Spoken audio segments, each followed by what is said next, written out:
Good afternoon. Can you hear Good me? afternoon. You're welcome. We can hear you. Good. I must tell you, Mrs.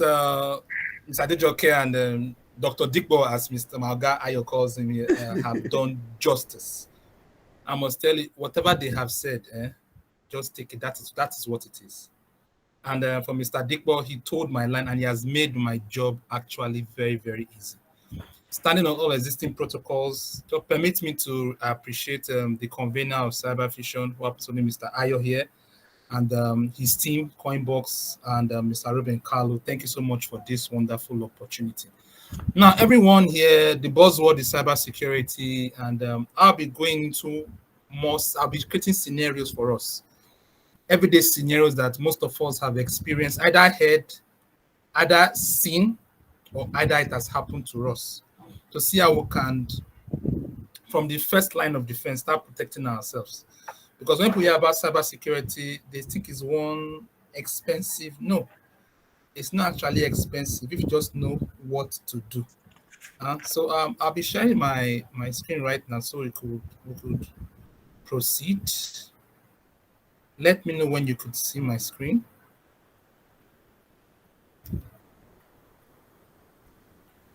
We can see it. Okay, good. Sorry, So, I can see it. Okay. Can anyone else feedback? Can we all see my screen, please? Yes, we can. Oh, good. Protecting your financial assets in a digital world. I can't see it, but I don't know if others are saying it. Okay. Oh, yeah. You can see. Okay, good, fantastic. Cybersecurity and finance. Yes. To know they said the heart of a man is where his treasure is. As Mr. Dikpo was saying, Dr. Dikpo, he was saying that if while in this meeting now we start getting arbitrary alerts, none of us will concentrate again. Because why? The finance is the cocoa. So now, how do we secure that finance? Most of us use online payments and the rest. So let's delve into it.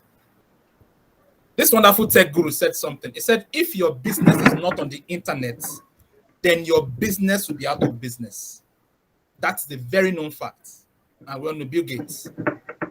So today we have people buy Bone Street hair, forgive me ladies, online. People buy food online. People pay their kids or their guardians' school fees online. People pay for their transcripts on their universities online. People move online. People do practically everything online. During the COVID, I have a friend who wedded online. So everything practically has gone online. So the premises for this is that if your business is not online, you'll soon be out of business.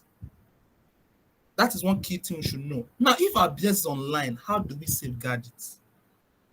Most of us have brick and mortar businesses, and one thing we do for sure is that we put security men there. We put security cameras there. Whereas when it comes to online, we just say, no, let the internet handle it for itself. That's not true. The code by this big tech guru lays the premise of what I want to discuss today: cybersecurity and finance. When you say cybersecurity, it means securing your laptops, your phones, your workloads, your servers on the cloud or in the cyberspace. Now, before we go into, let's have a growing volume of the financial data in Nigeria. Mr. Adejoke talked about data, but I want to just hit it on the finances as regards every state in Nigeria to give us a sneak peek.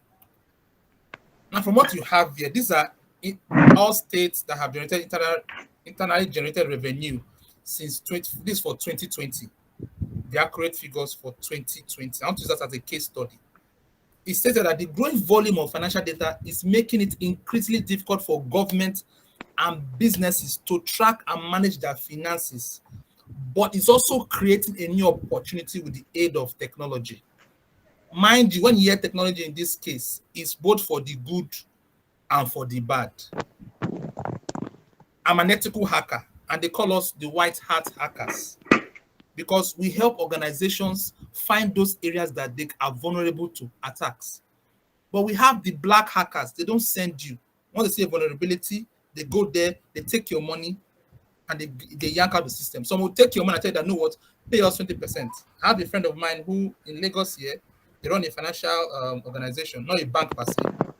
Hackers hacked in, carted away 100 million naira. I don't know how they did it, but they did it. And they went to the MD and told them that, sir, we need 20 million out of this 100 million. The man said, we'll call police. Say, call police. We all go to jail, but our guys keep on swindling your accounts steadily. Either you give us 20 million, we give you your balance 80 million, and we'll tell you what is wrong with your system. Bet you me, the man had to give them the money. I told that this is what is wrong with your system, and please correct it. If not, we'll come again and take more money. So the Nigerian government is working on developing new financial management systems to improve transparency, accountability, while businesses can use financial data to develop new product services and improve efficiency. Why I showed you this thing was that practically most of the states in Nigeria are all here. And all these are money generated from all these states. And these monies go with data, and they're also in the banks or financial institutions. How safe are they? That's the question we should ask ourselves. Thank God Mr. Dijoke talked about it. These are online payment solutions we need. If I know that I put Mr. Dikbo's on here, Clean, InterSwitch, just to name but a few. These are online channels, so you'll be abreast with them. Now, I want to go to scenarios. Mr. Dikbo has made my job easy, so just basically, we're going to touch on what scenarios, phishing attack scenarios, how does it happen, and ransomware attack scenarios. So let's go to phishing attack scenarios. So I want to watch this video. Some of you must have seen it, but let's see how I can watch it. Let me know if you can hear the audio. Excuse me? Madam, where are you running? What happened? Please help me. Please give me your phone. I have to call Dad. Some people are behind me. Which rooms? Where are they? It's okay. Let me handle and let me call police also. No need to do that. Just give me your phone. I have to call Dad. You remember the number? Tell me the number. I will call. Okay.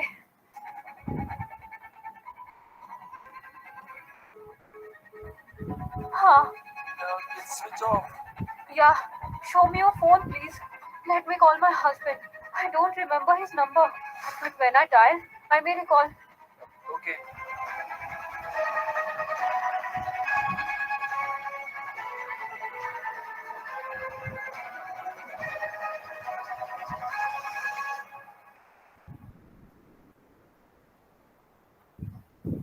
His phone is also off. It's okay, ma'am. Don't worry. Let me call the police. They will handle themselves. No need of that. I live in this colony only. I will go. Thank you.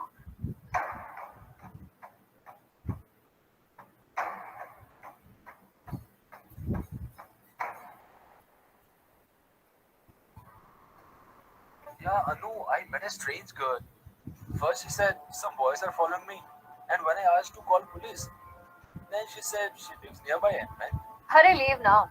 Could be a crazy girl.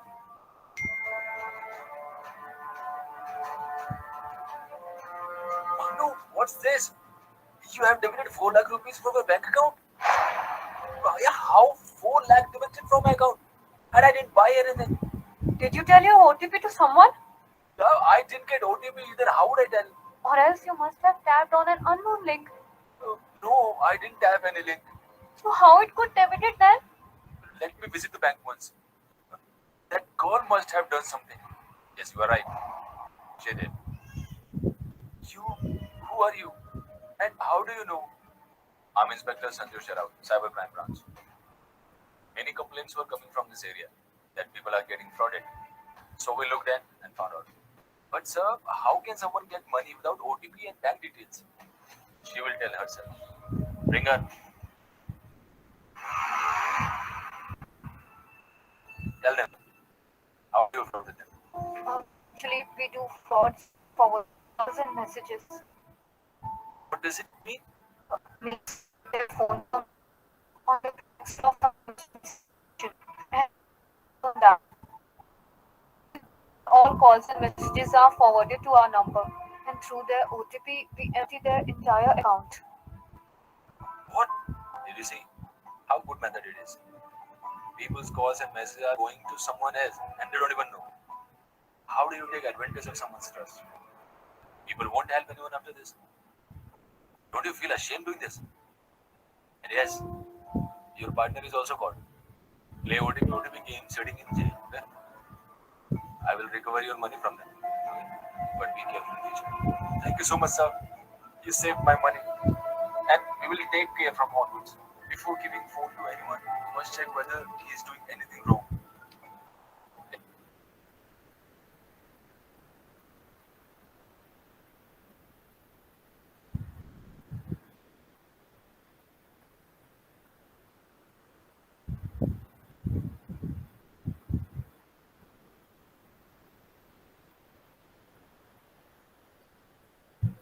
Okay, can you hear me? Yes, we can hear you. Hello? Yes, sir. Okay, now good. That video, I want us to now interact. What can you get from that video you watched now? Because I saw the video and it was quite interesting because it's another dimension of attack for phishing. A damsel in distress just defrauded a guy that was supposed to help her. Good. And the And the guy method in wasn't which she thinking. used to His do own was that he was he wasn't helping thinking, woman. yes. Yeah. Well, that's true. Helping the woman. But the truth of the matter is that most of us, we can find ourselves in this scenario. It could be an old woman that might come. So it's not about the person. It might be a child. Sir, my mom, I want to call my mommy. I may say it's a child. You dial the number. Let us be cautious. Because now your phone is where all your online apps are. They might just go to your online app, do one or two things. You don't know what they have done. Before you know anything coming to that particular app, they will have access to it. So that's another way people access. It's a form of phishing. They take hold of your device, the power in your device. You unlock it so they can do anything they can do on it. Now, the second scenario is the ransomware attack scenario. Now, picture is a small business owner who opens an email attachment that contains ransomware. The malware encrypts the company's financial data, and the cyber criminals demand a substantial ransom in cryptocurrency to unlock it. Mr. Dikbo just made mention about it. For the guys that HBO that produced Game of Thrones, it was a ransomware attack.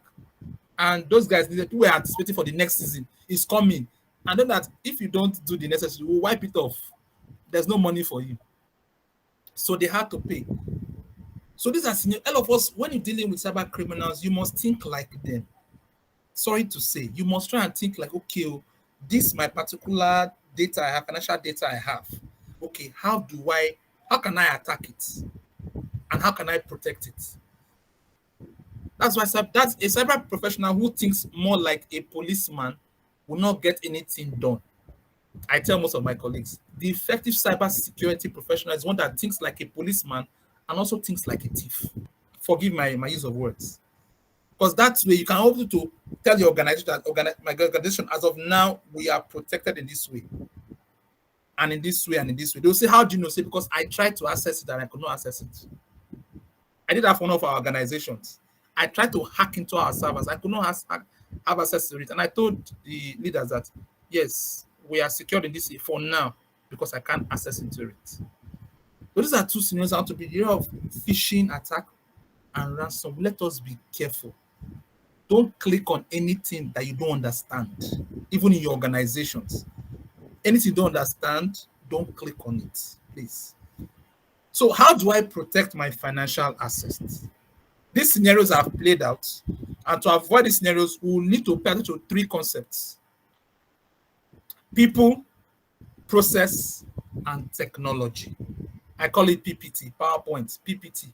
People, process, and technology, of which Mr. Dikbo mentioned it. But I just want to cascade it down so that we can all understand the granular feel of it. Now, coming to people. Number one, hire the right people and train them frequently. If you don't train them, don't blame them. Hire the right people. If you are starting up as a small, you're a small business, you don't have that power to hire a cyber professional. That is where cyberfusion and Mr. Ayo comes in. Reach out to him. He will tell, okay, you know what you do. You can pay retainership. Don't worry, we'll provide that service for you. So hire the right people. Okay, if you have hired the right people, Mr. Ayo as well, see the Coinbox as cyberfusion, we can train them for you. Train your guys to empower them, because it's not about, you can hire the right people, but the knowledge they have is about 2007 knowledge. And in the IT space, knowledge is obsolete every month. I was privileged to download a particular OS meant for cybersecurity guys, of which I've been using the one that's been obsolete since 2013. But I got a new one now, and that is showing that I want to improve myself. So as I said, educate your people frequently, if possible, once in a month. Educate them, because technologies are becoming obsolete at the speed of light. Educate them frequently. Then the next one is the process. For the process, enable multi-factor authentication and passwordless process for your critical workload. And also, let me stop at that before we go to the next one. MFA, not MFA is. Some of us will log in with our username. I tell people that password is not a form of, doesn't save you. It doesn't save you for your finances.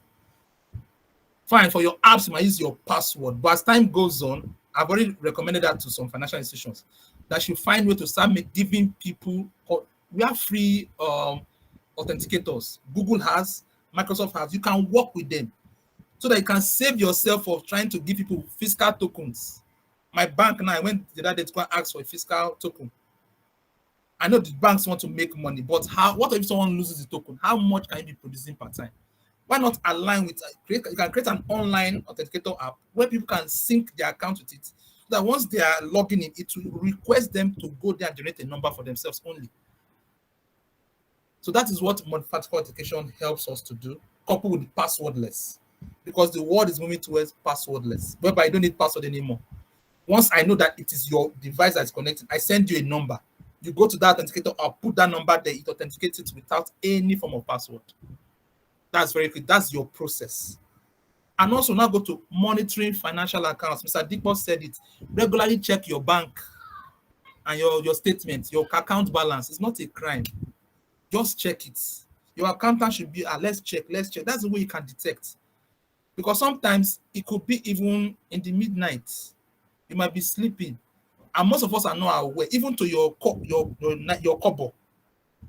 Hackers are very smart. Okay, every day, can I be taking 50 kobo from this man's account? It might look very insignificant. 50 kobo Monday. For the whole year, 50 kobo. You know what that will amount to? I need to do that for several accounts. Maybe they target a particular bank, maybe ABC Bank, and for over 10,000 of their customers, they're taking 50 kobo every day. You might think it's nothing, but at the end of the day, what it will amount to might be great. So most times, let's try and check. And this will help you detect any form of suspicion. Look at this scenario. Picture a scenario in which an individual sets up an MFA for their investment portfolio. And even if their password is compromised, there's also an additional layer. Oh yes, additional layer of verification. Oh, if someone hacks into your password, hacks everything, it will ask, okay, this particular number I'm sending to you now, can you get me the authenticator app where I can fix number so I can approve you? You don't have it. That's what Mr. Dikpo was talking about. You don't get generating OTPs that they cannot even use. Imagine if that particular workload only username and password, the hackers will have their way. So every day, with the help of AI, security is becoming more terrible, but also more wonderful for those who know how to handle it. The last one is technology. These are some people say, cybersecurity, no, I cannot. No, it's very simple. Invest in credible security monitoring and detection tools. Password manager, they have it. You can download it, it's free. So you can manage all your passwords for you and your colleagues. There's intrusion detection systems and also intrusion prevention. There are SOA SIM solutions that are open source, that's free. Firewall, access control lists. See, what can secure your business, even as an individual, doesn't cost you much at all. Doesn't cost you much. So the notion that cybersecurity is very expensive, no, it depends on the value you are getting. If, for instance, now you are a small online payment and you have a cash value, people have their cash worth over 2 billion naira. Is it 20 million naira you cannot invest to secure it? So it's relative here. So it depends on what you're actually doing. I'm moving to the next one. The financial consequence of a cyber attack. because I like putting money and figures to everything. If you have a cyber attack right now, as I give you an example of a man who they stole 100 million from him, and he had to part away 20 million so I can save 80 million. That's how it works. He was lucky that he met some guys will take over the whole 100 million. And for that business will practically crash. So the financial consequence of a successful cyber attack can be devastating for businesses of all sizes. Doesn't matter whether you're an SME. In short, once you're an SME, it's even dangerous because that business goes comatose immediately. The big guys can manage to find their way around, but once you're an SME, you are gone. A 2020 study by IBM found that the average cost of a data breach is now $4.24 million. That is the IGR of some states put together in Nigeria, just for one breach. So a 12.7% increase from the previous year. I can say that again. So it's going to be increasing more and more because why everybody's business is going to what is going to the internet space. Yes. The study also found that the average time to identify and contain a breach is 280 days. Sometimes the hackers might just be in your system, watching how you do things. Oh, just harvesting your passwords, knowing what time you do your financial transactions, so that at night they can do what they need to do. These financial losses associated with cyber attack can be categorized in two major types, either direct or indirect. Direct losses include the cost of remediating the damage caused by the attackers, such as restoring data, repairing systems, notifying affected customers. Indirect losses may include loss of revenue, reputational damage, and legal costs. Whichever way you look at it, these are all critical damages. You might say, okay, in my organization, we have a backup. I was consulting for a client, that was last 2 months, and they had a ransomware attack. Luckily for them, we had to do a backup. So that backup was restored. But I'm telling you, that period of time, staffs were apprehensive because we don't know who they're going to sack. Fine, it was within. They just harvest their accounting information. So it was backed up. The hacker asked them to pay money. The hacker is in America, say pay money. So I'll release your document. Lucky enough, they had a backup. So for about 7 days, business was down. You might say enough. It affected them 7 days for a business to be down. They've lost money now, indirectly. So these are things that you must, every hack, whether indirect or direct, to cost you some bit of harm. So statistics on the financial losses associated with data breach and cyber incidents. The average cost, as we said before, the average time is this. Now, the healthcare industry experienced the highest average cost of data breach at 9.23 million per breach. The financial service, the same thing, at 8.65 million. These are big money. This is collecting for the whole world in a year. So cyber attack cost the global economy an estimated 6 trillion per year. According to Cybersecurity Ventures, 6 trillion per year. 6 trillion. That is the economy of the world powers. Canada's this thing is worth just 2 to 3 trillion per year. And yet cyber attack globally is cost 6 trillion. So the developers, they pay attention to it. In addition to the financial losses, cyber attack can also have significant impact on the business reputation. A study by Ponemon Institute found out that 60% of customers will avoid doing business with a company that has experienced a data breach. Beloved, I'll tell you for free because I'm in industry. Most of our banks have this breach, but they will not tell you. Do you know why they will not tell you? Imagine if Lagbaja Bank, I don't mention any bank's name, has a breach now, and you, the customers, get to know. What will you do? I'm asking a question. What will you do? Maybe ABC Bank has a breach and money of their customers is being stolen. What will you do? And people on the call, what will you do? And maybe you have like 1 million naira to go and deposit in the bank. Will you go and deposit the money in the bank? Hello? Hello? Yeah, okay. We can hear you. Yeah, I was asking a question that, for instance, now a bank, ABC Bank, has a cyber attack and money was taken away from the bank. And you have 1 million naira to go and deposit in that bank, and you heard the news. Will you go and deposit the money in that bank? No No, way. on my way to the bank, I'll miss my way. Run. No. So I'll that's leave home planning to go there, but I'll miss my way to where I know their money has not been stolen. I mean, they've not had Yes. cyber attack. good. So most of our banks actually undergo these things, but they have PR guys that will keep it hush hush. But abroad, they have freedom of information. You have to sing it out. You sing it out, you go through your fines, then you use your PR to remediate it. But over here, we kill it, it doesn't go out. But if it goes out, the bank is going down immediately. So that's one of the consequences of cyber attack breach. Now, another example is in 2023, Target suffered a data breach that exposed the personal information of over 40 million customers.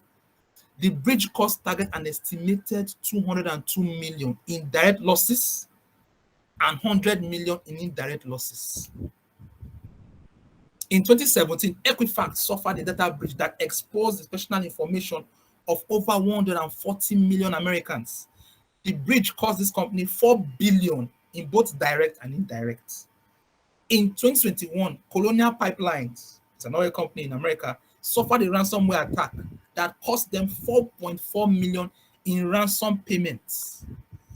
These are just few in America. I know in Nigeria we don't mention it, but with the kind of laws we are bringing in, that we professionals are asking the government, that will help us. Because if people get to know that, because I must say it here, that most of our big organizations, your banks, your FCMGs, fast consumer moving goods, they don't take technology serious. Some of them use, some of them use as Windows SP server. Some of them, yes. You might say, yes, some of them uses it. When they say kilo, it's not working. Yeah, famous code to be, if it's not broken, why fix it? It's working for us. Leave it that way. And those OS are legacy OS. Windows SP, Windows 7, Windows 10 as a server. It's already, what are you talking about? This is our old. By the end of this year, Microsoft Server 2012 will be updated, will be outdated. It's become legacy. But some banks are still using it. I stand to be corrected. Last 2 weeks ago, I had to upgrade like four of their servers from 2012, 2019. So most of our banks, they just take it carelessly. But in America, they don't try. Once it happens, they investigate you. Apart from these fines they are paid, the government will hammer them another fine as well again. So most of them are and fine is expensive, but they're trying to keep up. Sorry. Okay. I'm very sorry to cut you, but it's a lesson I've learned from Joke. Yeah. It's not most of our banks. Many of the banks you know of in Nigeria, you understand? Many of the banks you know of in Nigeria have on their server system is not updated, so that Coinbox will not be liable to litigation. Thank you very much. I'm sorry, everyone. No issues. Okay, in conclusion, cybersecurity in financial management is not just a technological issue. It's also a fundamental aspect of financial responsibility. Adopting strong cybersecurity practice is essential to safeguard financial assets and ensure long-term financial stability. Well, here are some reasons I want to prefer why cybersecurity is a financial responsibility. The first one is financial institutions are prime target for cyber attacks. They are the core in every food chain of any society. They are the first. After them, you get to the healthcare sector. From healthcare, you get to maybe entertainment and media. Entertainment and media, you can also cascade it down to maybe some small SMEs here and there. But for every organization, it's either the financial sector and the government, then healthcare, media. So cyber criminals are attracted to financial institutions because they store large amount of sensitive financial data. Every data about my family is in my bank. That's the truth. Because in my BVN, in my NIN, my wife's name is there. Her phone number is there. My children's name are all there. Where I live is there. So once they can target me, they know that, okay, this man has a wife and 2-3 children, a family of 5. I've got target one person, gotten 5 informations. And they can use that to say, okay, let's go and rob them. So these are things that as a country, thank God that likes of Ms. Ejike, so we have to really talk about. That's why cyberfusion has come to create that awareness, because we need to have that awareness. Everybody needs to have that awareness. So large amount of data, from financial data, account numbers, credit card information, to name but a few. Also, cyber attack can cause significant financial losses. As I said earlier, a successful attack can result in theft of customer funds, fraud, and reputational damage. So these institutions must be required to pay fines and penalties for regulatory violations. I've always said that in my article that I wrote to the government, the new minister, that you just need to start implementing this ASAP if they fail to adequately protect customer data, as Ms. Joke said. So cyber attack can disrupt financial operations. We all know that. I've given a scenario. So one way we can do that is that let's start implementing strong security controls, encrypt sensitive data, educate employees, and have a plan in place to respond to cyber attacks. Yes, I tell most SMEs, if something happens now, do you have a plan in place for any cyber attack? Because don't say it will not come. Assume it will come. Now, once it comes, you have a plan. So once that happens, I tell them, just for every of your work, you have a backup. It might be expensive, but at the end of the day, you are going to thank me. Have a backup.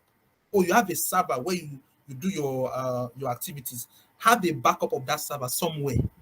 In case something happens, you can resurrect this one again back, and your business will be going on. Okay, there's some basic benefits for adopting strong cybersecurity practice. It will reduce regulatory risk. By the time we start getting ourselves as a nation, you find out that if you are adopting the right practices, you're not going to be paying unnecessary fines. You'll be complying. It will improve customer trust. As Tayo said, if it's going to a bank that's been hacked, it will go to the next bank that's not been hacked. So your trust will increase if you're actually doing the right things.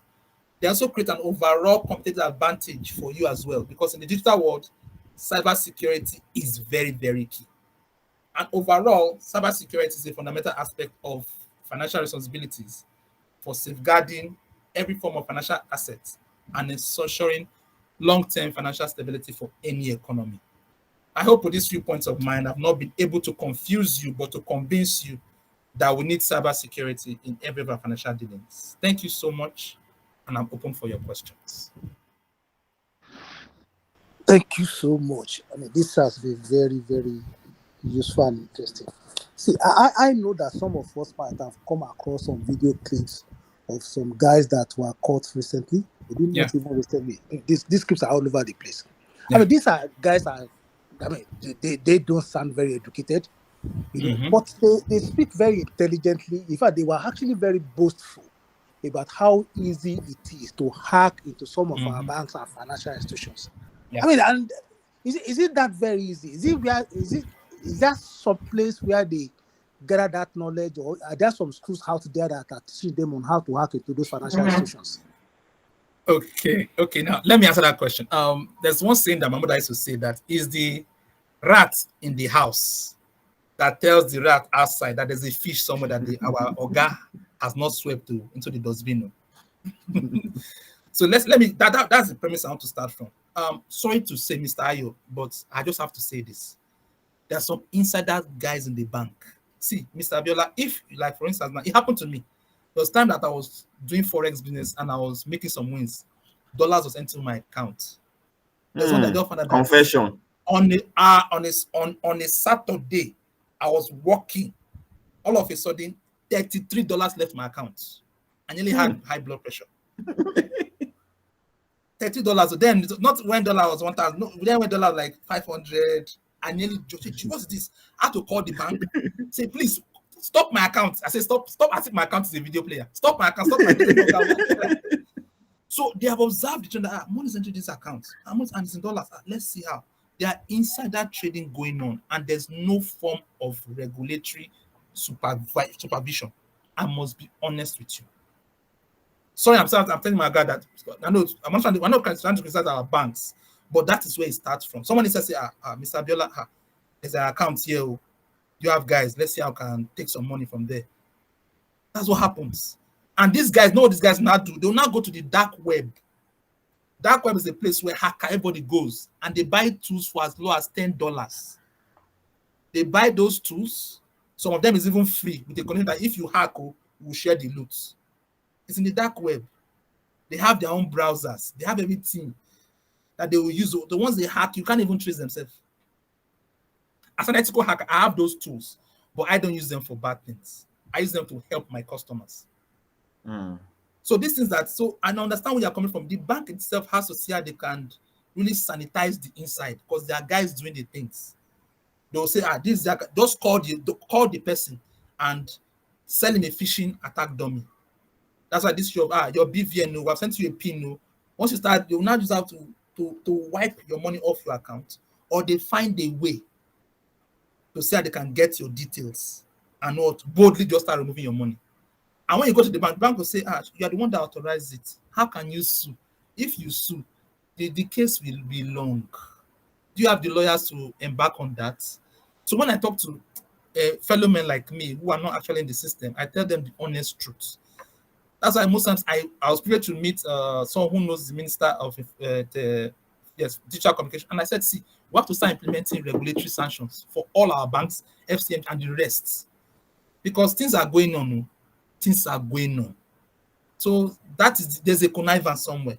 That's why we need hard, strong regulatory compliance to save our money.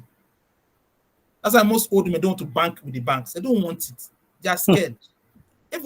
My grandmother, they said, no, don't go. Let me keep my money in my wrapper. Don't keep. If I want to put the bank, maybe just 10,000. Tell her money. She puts it under her bed. Mama God said, I don't want to. Don't tell me rubbish. Because to them, there's that fear that they can't trust the system. Yeah. Sorry. So I was saying that you mentioned about the multi-factor authentication. Yes. And then going passwordless very soon, yeah? Yeah. And the world is going passwordless, and then use of password managers to store passwords. So I have like a two-pronged question. Okay. Now, yes, the multi-factor authentication, yeah, I love that. But then I'm thinking, when you talk of going passwordless after a while, our mobile phones are almost like our whole lives now. It's like definitely just carry over the hair. We have all our information on the phones. And with this era of phones being stolen at almost on a per second basis, if we go passwordless, because I believe that at least that password, since it's known to you alone, even if the person's phone is stolen, and there's any other thing, maybe a code sent or whatever, and all that, at least that password is still some form of additional security. I don't know. That's my own perspective. No, I get your point very well. Why we say passwordless is that most times your application, when you are launching it, it will ask you for a password.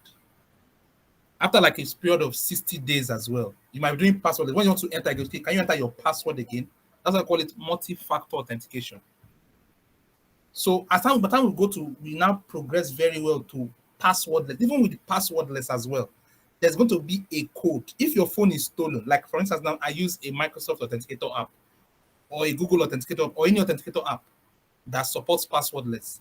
Once my phone is stolen, quickly I get a laptop, log in, and I remove that phone from either Microsoft password or Google password. So if that person steals that phone and tries to log in on my bank or anything, it will ask him, okay, now that code, this code I've sent to you, can you put it on the password? If he tries to do that, tell him that, sir, this thing has been removed. You get me? So it's that proactiveness of, okay, as Mr. Kalu said, his phone was stolen, he ran to the bank immediately. Me as well, my bank was hacked, I called the bank. So once you know that your phone has been stolen, every detail that is important to you, make sure you disenfranchise it from that particular phone itself so that you don't get into any form of trouble. An issue of passwordless, it is the future. Because I crack passwords. I have a tool that I use to crack. If your password is not that sophisticated, I can crack it. And what happens?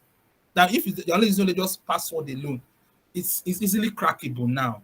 There are AI tools already that will crack your password. And it's very easy. I'm telling you, people are not in school, just pick up the tool and they will use it.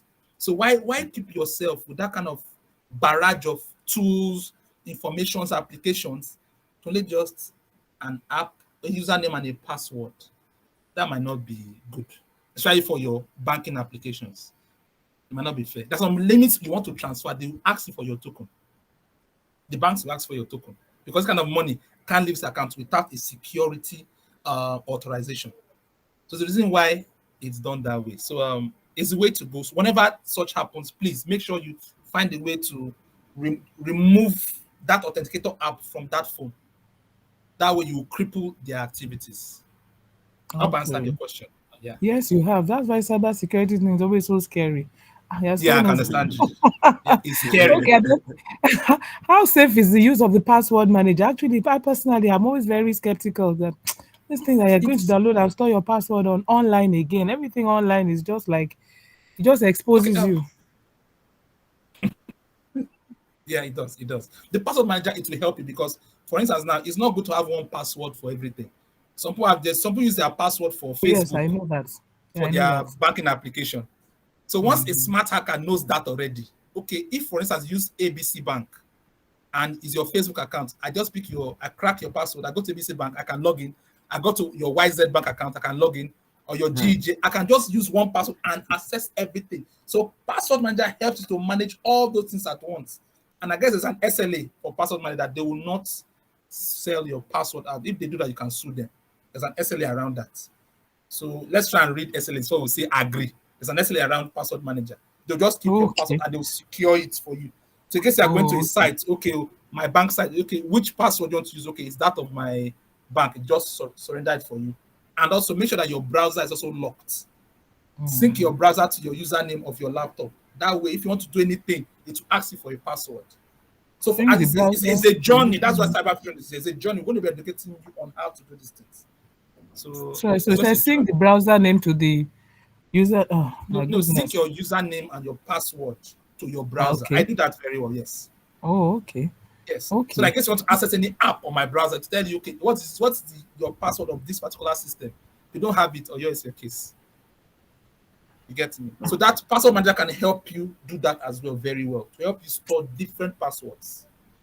Because some of us are getting older, remembering so many passwords now. I can understand that. Okay, Florence said that. How does financial institutions protect customers? I guess Mr. Ayo has said that already, but it's not about the financial institution. You yourself take responsibility.